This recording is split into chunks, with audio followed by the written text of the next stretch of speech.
Okay, so we're going to talk about drawing eyes. Drawing eyes in the manga style, or with a manga style, because I wouldn't say that I'd say there's many different styles of drawing within manga. But anyway, there's a lot of times when I see on sociallyunacceptable.com, or sometimes if you just look at the newest page on DeviantArt, um, you know, there's a lot of really, really poorly drawn manga. There's many, many things that can go wrong, but this video will just concentrate on eyes. So anyway, one of the things about eyes, they're deceptively simple. When you draw eyes, there's a lot of things going on. One thing about the manga style is that about drawing kind of in a manga style is that there's a lot of elimination of form. That means that you don't draw the form, you have to see the form. You're drawing minimally. I'll go more into detail on that maybe in a later video. But here's one thing. I'm showing you this crystal ball.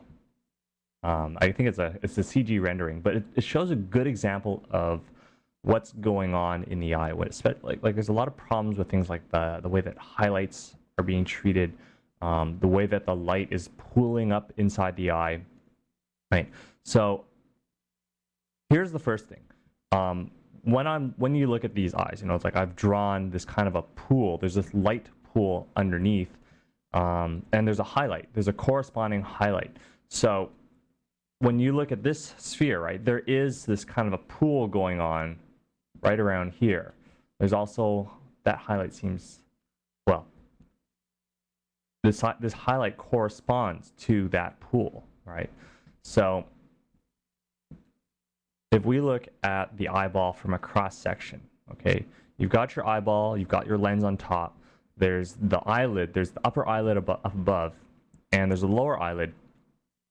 And inside the eye, there's the iris, right? So the iris, this is that thing that's responsible for that colored dot in your eye. And then there's that little hole in the middle of the iris, which what lets the actual light through. And so that's what this part is, right? If you look at an eye, right, you've got the white of the eye, you've got the iris, and then this is the hole in the iris. That's the pupil, right? That's that little hole in the middle to allow the light into the eye.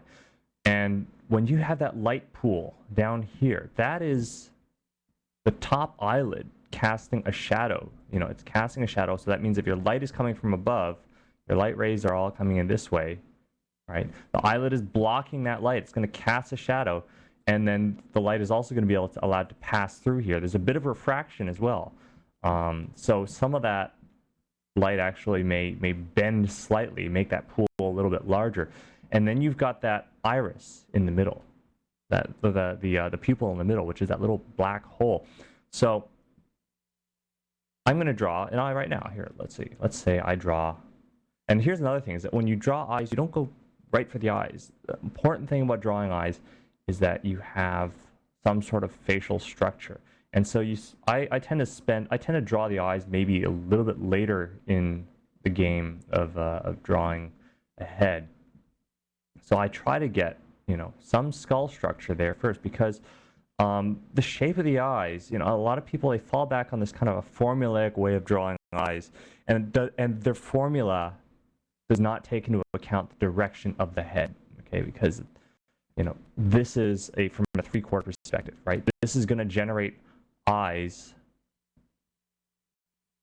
that are going to be vastly different in shape from a head that is rotated,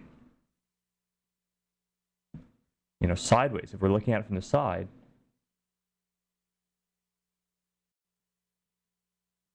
you're going to get a different shape. How about when you're looking upwards? So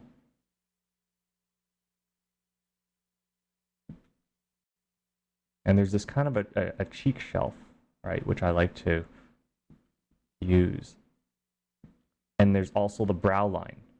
And so this is not the eye, that's just the eyebrow line. I like to draw in the eyebrows, because depending on what you do with your cheeks, it's going to squish the shape of the eyelid. It's going to have a really, really large effect on the eyelids. It's not going to change the shape of the eyeball, but the eyelids do wrap around that eyeball, and those eyelids are a major determining factor in the shape of the eye. Okay? So you can't rely on just, on sheets of eyes like this. All right. That's something you can't do. Because, I mean, this only shows eyes from the front. They're just, shapes. They, I don't know. They don't take into account the many angles at which you can view a head. And all of the eyes in that sheet were all facing straight forward. So, the first and foremost, draw the head, find which way the head is pointing. Then you can do things like, you can play with the eyebrows, because the eyebrows are going to have, a large effect on the shape of those eyes. And also there's the amount of cheek, right? You can raise the cheeks, you can squish the cheeks up, right? It's squishy. You have a squishy face. You can also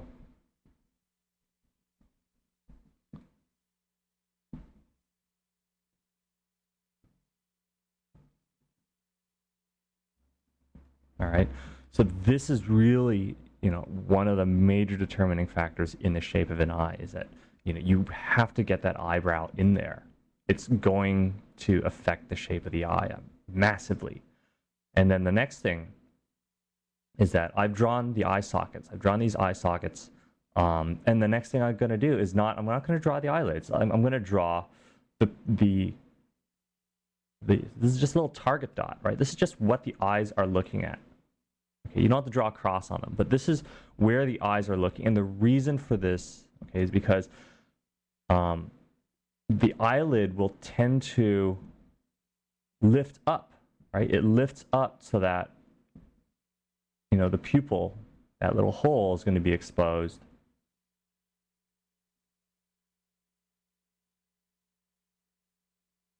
Right, so that's what's going to happen. It's going to change the level of the eyelid, right? So that's one example.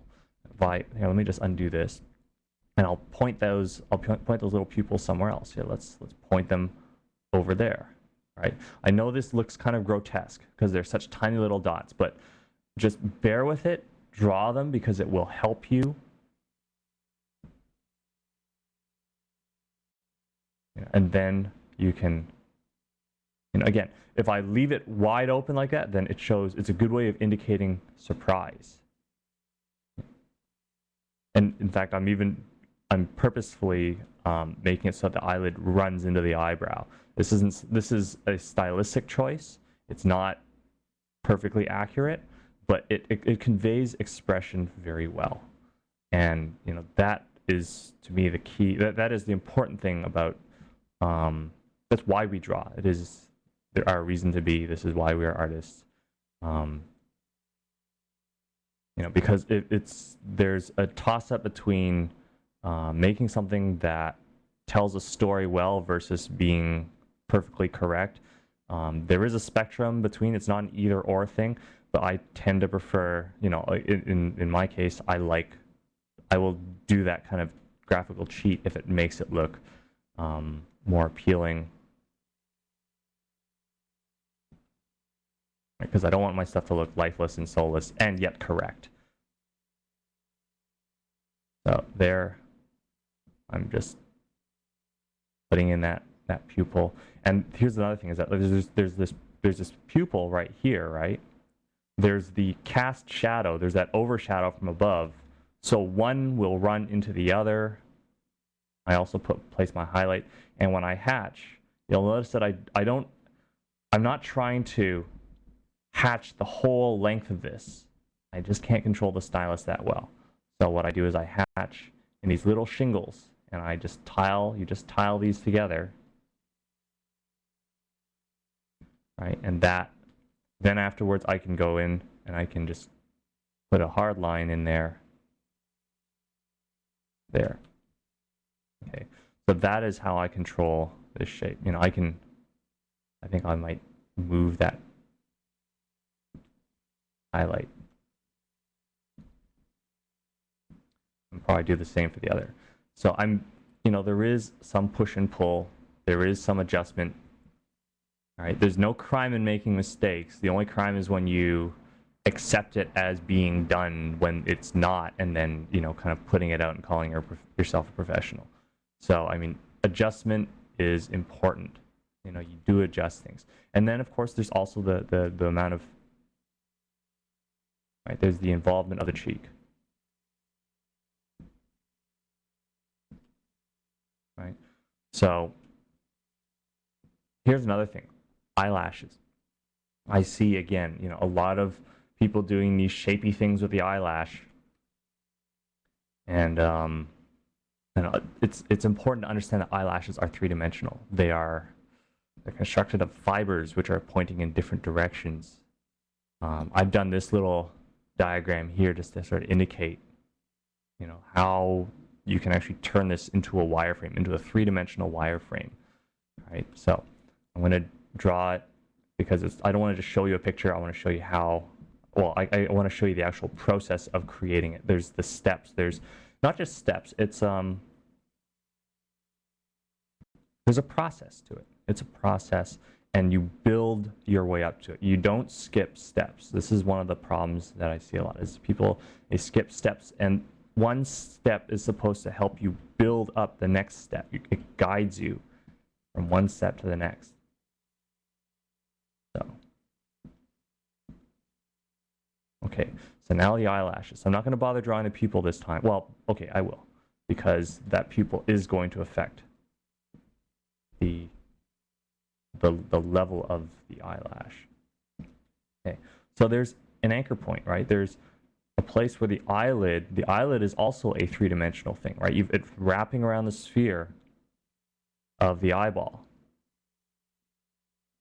Okay. The thing about manga is even though you're dealing with a 2D medium, the subject is three-dimensional. You're giving manga a bad name when you just draw symbols, when you just draw pre-cooked eyeballs that you've seen in a sheet somewhere.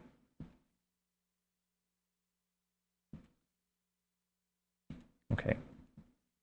Now these eyelashes, all right, they can, if I look at a ball like this, okay, I'm going to pincushion this ball, right? Think of little hairs. Like little hairy chestnut, right? And these pins, they all stick out at different angles.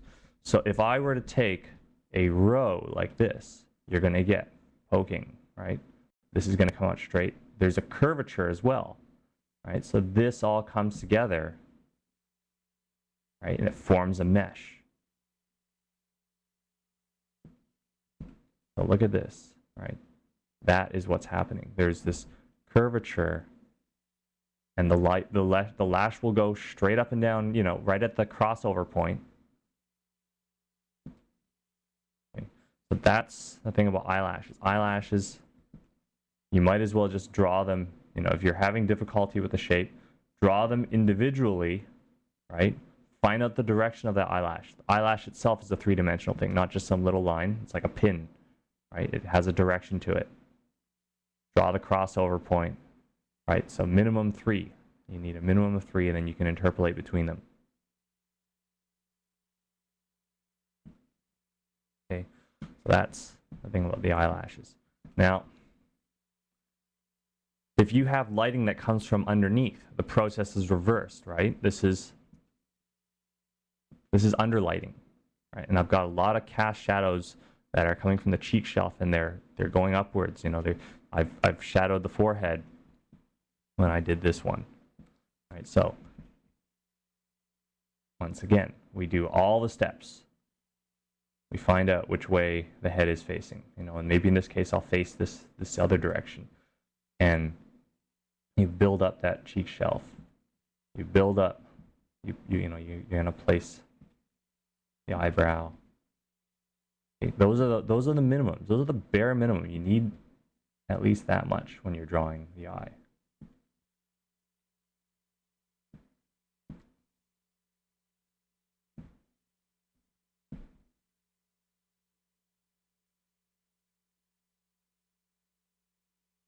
In my case, I can see that little dot. Sometimes I see the pupil first. But I say when you're just starting out and you really need to draw that dot, you know, when you're training, do draw the dot. I'm just... Okay, so now the reverse happens, right? We've got the shadow going this way. So now the bottom part is the shadow.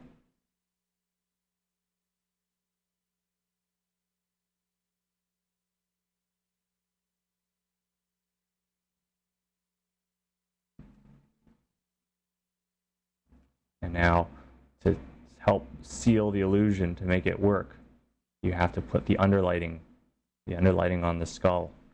Because otherwise it doesn't work. It doesn't look right because we're so used to seeing eyes in that other direction. Plus the highlight, right? It's about making a proper illusion.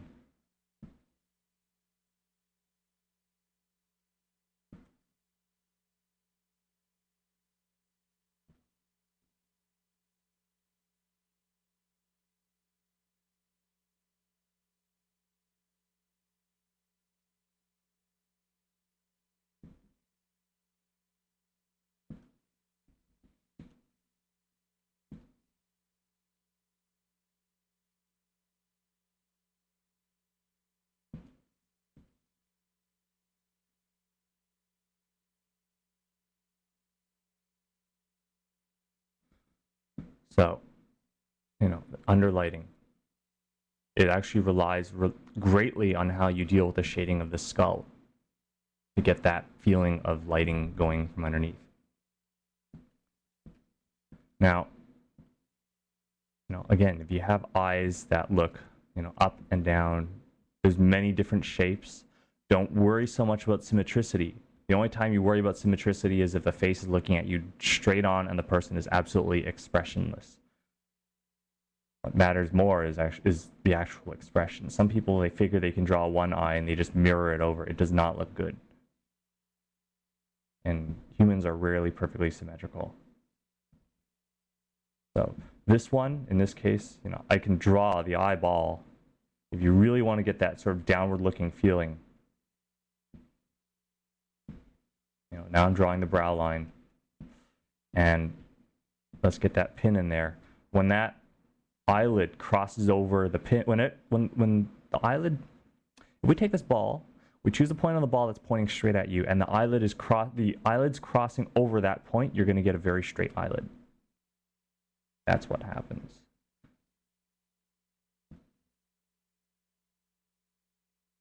And then the involvement of the cheek.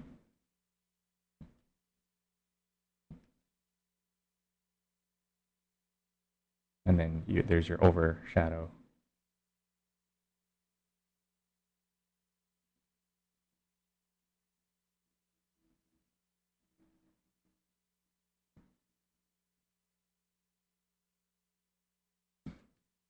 And then, of course, there's the eyelash. So this is not a comprehensive solve all problems of eyes, because if you are having trouble drawing eyes, then chances are you're having trouble with other things, other fundamentals you might not understand about three-dimensional form. That may be the real problem. That is often the case. But the reason why I make this video is just to show you how important those other fundamentals are, especially when you start getting into advanced things like drawing eyes.